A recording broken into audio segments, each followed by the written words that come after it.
Sir পরে দেখছি হয়ে গেছে অঙ্কটা, মানে অন্য একটা বইয়ে দেখেছি যে হয়ে গেছে। জি আলহামদুলিল্লাহ। তো এটা তো আর কি, দেখেন তাহলে 22 সালে যে প্রশ্নটা আসলো আপনারা যদি একবার একটু দেখেন তাহলে তো আবার আপনাদের পরীক্ষার জন্য এটা সুবিধা হবে, তাই না? জি বুঝতে স্যার। তারিখে প্রথমে 4 নম্বর যে প্রশ্নটা আসছিল অঙ্ক, জি এটা স্যার, যে 4 নম্বরটা একটু সমস্যা স্যার, আমি ওটা আইডিয়া তো করি এটা কারণ হচ্ছে হয়েছে আর কি না। এডিআর, ওই যে 1 নম্বর ফরম্যাট, 2 নম্বর অধ্যায়ের 1 নম্বর ফরম্যাট যে আর ADR, risk adjusted discount rate, risk adjusted discount rate বলেছে না? জি স্যার। এখানে আপনারা দেখেন ভেরিয়েন্স কত দেওয়া রয়েছে, ভেরিয়েন্স দেওয়া রয়েছে 0.726। এই 7 to 6 অ্যাডজাস্ট করে নিতে হবে এখানে কোন রেঞ্জের ভিতরে পড়ে। 0.51 থেকে 0.75 এর মধ্যে কিন্তু আপনার 7 to 6 পড়ে। তাহলে 0.726টা অ্যাডজাস্ট হয়েছে আপনার এই 12%-এর সাথে। এই 12% দিয়ে শুধু ডিসকাউন্ট করে নেট প্রেজেন্ট ভ্যালু করতে হবে, আর এছাড়া আর কিছুই না। দেখেন এটা অ্যান্সার হচ্ছে 2 নম্বর অধ্যায়ের 1 নম্বর ফরম্যাট লাস্ট অঙ্ক। এই অঙ্ক যা শুধু ডিসকাউন্ট করে দিছে আর কি ওরা, যে এটা রেঞ্জ থেকে বের করে নাও। এই যে আর এটি আর ছিল না, এই যে প্রথম ফরম্যাটে জি নর্মাল স্যার। বেসিসের ওইটাই দিয়ে দিছে। 4 মার্কের অঙ্ক অবশ্যই এরকম কাঠামোটা একটু চেঞ্জ করে দিছে, তো এই জন্য অনেকেই বুঝতে পারিনি। স্যার এটা আমার মনে ছিল যে এরকম অঙ্ক একটা বই দেখেছি, হুম। কিন্তু স্যার মনে আসছে না যে এটা কি করা লাগবে, এখন ভুল হয়ে গেছে নাকি। পাবলিকেশন থেকে দিছে, সেম হুবহু সেম অঙ্ক। হ্যাঁ। আলাদা বোর্ড থেকে কমন দিয়েছে স্যার, কিন্তু হুম। গত পরীক্ষাগুলো খারাপ, মানে কোনো কিছু পারেনি।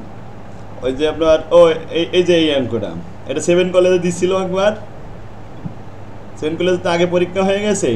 এই দেখেন এখানে অ্যাডজাস্ট হয়েছে এই লাইনে না 12%-এ, এই 12% দিয়ে শুধু ডিসকাউন্ট করে বি ফ্যাক্টর বের করতে হবে। 50,000 টাকা হলো আমাদের ইনিশিয়াল ইনভেস্টমেন্ট, আর এই যে আমাদের ক্যাশ ইনফ্লো হয়েছে যেগুলো, এগুলো সব প্রেজেন্ট ভ্যালু করলাম। এখন আমরা এখান থেকে এটা যোগ করে 50,000 বাদ দিলে নিট প্রেজেন্ট ভ্যালু পেয়ে গেলাম 4201 টাকা। এইটাই তাই, যেহেতু পজিটিভ হয়েছে নিট প্রেজেন্ট ভ্যালু, আমাদের জিজ্ঞেস করছে should the project be undertake, এটা কি গ্রহণ করা যাবে? হ্যাঁ গ্রহণ করা যাবে, কারণ এটা পজিটিভ হয়েছে, অ্যান্সার হয়ে গেল। তারপরে যে 5 নম্বর অঙ্কটা আসছিল, এটা আমাদের বইয়ে যে 3 নম্বর অধ্যায় 2 নম্বর ফরম্যাট প্রবলেম নাম্বার 7 উভয় এটাই ছিল। 129 পেজে দেখেন এটা আছে। 3 নম্বর অধ্যায় দেখাই দিব, ক্যাপিটাল স্ট্রাকচার।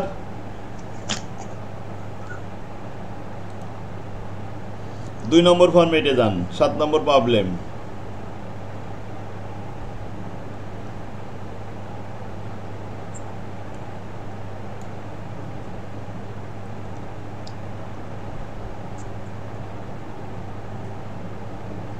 NI approach.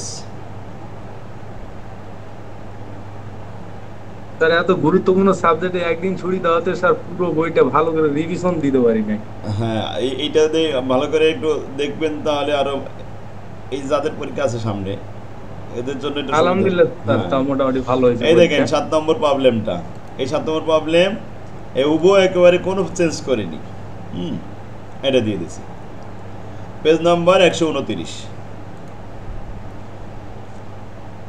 আর এরপরে যান ওই প্রশ্ন, এই 6 নম্বরে আসেন। 6 নম্বরটা ছিল ডিভিডেন্ড পলিসি, 4 নম্বর অধ্যায় 2 নম্বর ফরম্যাট গর্ডন মডেল।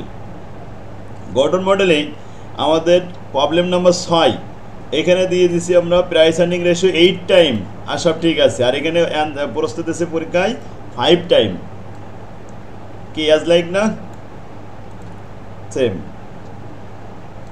এরপরে 7 নম্বর যে অঙ্কটা আসছে, 7 নম্বর অধ্যায় 2 নম্বর format problem number 8 page number 58।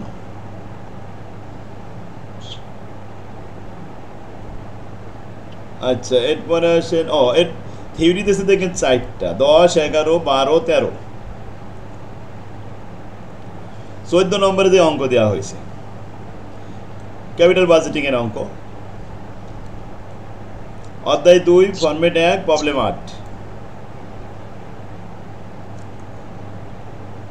আর 15 নম্বর যে অঙ্কটা আসছে 3 নম্বর অধ্যায় capital structure, 1 number format problem 2 page number 109।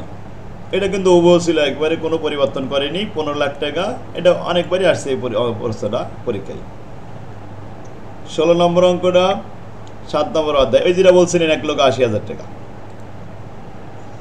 আর 17 নম্বর অঙ্কটা আসছে 6 নম্বর অধ্যায় ফরম্যাট 5। এখানে 3-এর 2 প্রবলেম নাম্বার এখন 15 দিছি। এখানে যে 3 নম্বরের, এখন দেখেন অঙ্কটা প্রস্তুত করেছে 10 মার্কের। লিজ ফাইন্যান্সিং ডিসিশন মেকিং আছে না আমাদের বইতে 5 নম্বর ফরম্যাট, ডিসিশন মেকিংয়ের অঙ্ক, ডিসিশন চাওয়া হয়েছে। কিন্তু এই অঙ্কটা হুবহু আছে 3 নম্বর ফরম্যাট 2 নম্বর প্রবলেম। 4 মার্কেট জন্য আমরা দিছিলাম, আর ওইটা এখানে 5 নম্বরে দিয়ে দিয়েছে। এটা পারছিলেন?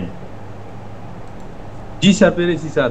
আর এখানে ওই লাস্টে যেটা মানে এই অঙ্কটার ওই যে প্রথমে এই যে অ্যামর্টিজেশন শিডিউল, তারপর ওই যে আরেকটা দেখছিল শুধু লাস্টের একটু অংশ লেখা হয়নি স্যার, ওখানে কি নাম্বার দিবেন একটু স্যার?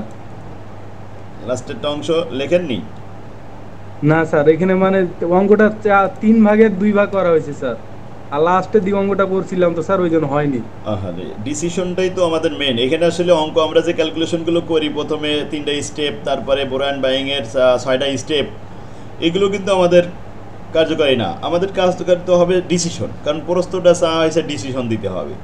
তো আপনি সেই ডিসিশন পর্যন্ত তো পৌঁছতে পারেনি, তাই স্যার আর অল্প লেখলে হয়ে যেত স্যার, কিন্তু আসলে সময় শেষ। কমেন্টটা তো লিখতে হবে। দেখেন এই অঙ্কটা 3 নম্বর ফরম্যাটে 2 নম্বর প্রবলেমে হবো এইটাই ছিল, এই যে 8 লাখ টাকা, সেম না প্রশ্ন, কিন্তু এখানে আমি বি পার্টে দিছি, আর ওইটা প্রশ্নটা আসে সি পার্টে।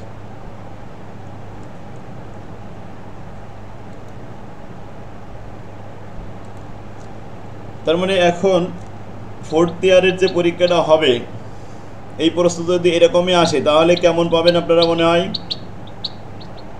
এ প্লাস পাওয়া যাবে না ইনশাল্লাহ? ইনশাআল্লাহ। যাক, আশা করি 4th ইয়ারে যারা পরীক্ষা দেবে ফিনান্সিয়ালে ইনশাল্লাহ কমন পাবে। দেখেন অঙ্ক কিন্তু ফরম্যাটের বাইরে আসেনি, কিন্তু প্রথম প্রশ্ন দেখে 4 নম্বর দেখে অনেকেই দেখা যাচ্ছে যে হতাশ, যে এরকম অঙ্ক দেখিনি কখনো, এরকম মনে হয়েছে। পরে আবার দেখে যে না, এগুলো মোটামুটি পারছে। প্রথম অঙ্কটাই অঙ্ক এ করে ফেলেছে, কাঠামো চেঞ্জ করে, তাই তো? ওটা আর এটিআর 1 নম্বর ফরম্যাটেরই অঙ্ক ছিল।